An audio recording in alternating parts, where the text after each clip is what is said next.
আজ মানাসলু সার্কিট ট্রেকের প্রথম দিন। সকাল 7:30টায় জায়গা থেকে ট্রেকিং শুরু করেছে ডেংয়ের উদ্দেশ্যে।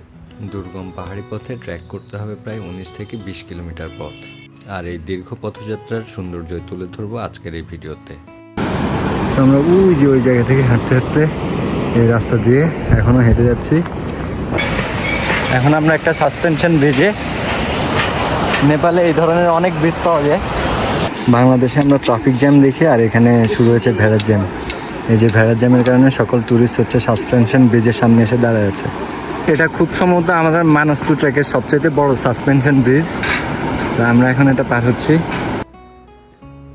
রুক্ষ পাহাড়ি পথ পেরিয়ে অবশেষে আমরা চলে এলাম সুন্দর সবুজ এক ট্রেইলে।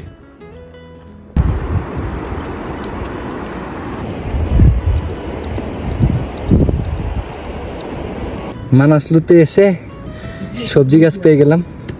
সো ভাই ব্রাদার্স নিয়ে আসবো তোমাদের জন্য, সমস্যা নেই। এখানে আমাদের আজকের লাঞ্চ ব্রেক। এই মুহূর্তে আমি একটা ল্যান্ডস্লাইড এরিয়াতে আছি। ল্যান্ডস্লাইডের কারণে এইটুকু রাস্তা বেশ সরু এবং রিস্কি হয়ে গেছে।